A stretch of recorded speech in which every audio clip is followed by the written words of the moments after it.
certainly think we're going to do a better job. We're going to throw out his entire budget like we have done before.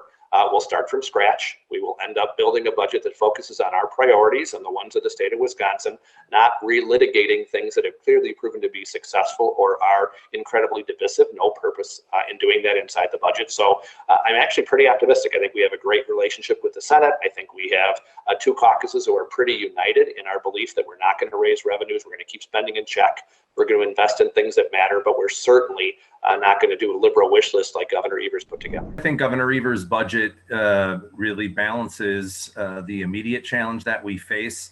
Obviously, we're talking about July 1st going forward, and I hope that we're in a much better place when this budget actually begins. But it's, balancing the real challenges that we have right now in terms of the fact that we know that the economic recovery from COVID is going to take longer than probably the public health impact.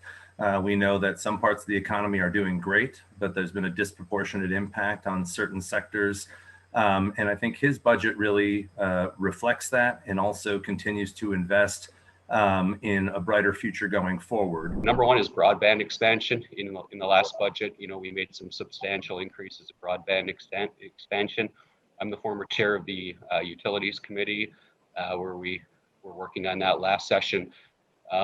Especially in light of the pandemic, we've now known and heard how important high-speed internet can be in more remote areas where people have to work remotely or found the advantage of working remotely or trying to educate their kids if their schools were not opening for them. So I think that's one area where we can make some substantial investments in broadband expansion to make sure that that last mile of internet service starts getting reached all around the state, especially in the most rural areas of the state. I think also that we do understand the broadband need. I think that is very critical. I think that we're reaching a place where we're going to have to come up with more ideas, because when we provide grants and require partnerships with a willing provider, we're getting to those miles where the providers don't want to go there. I mean, they just don't want to go there. So they're just going to say, no, thanks. And there's no one else to ask, because you can't jump 100 miles away. And the other thing is, I think we have to look at policy in general when it comes to broadband.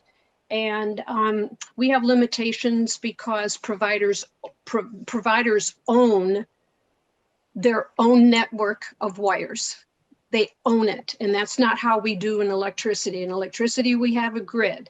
With the internet, every provider owns their own line, which is somewhere along the line, we're going to have to figure out a way to work with the federal government and come up with a way to get around that.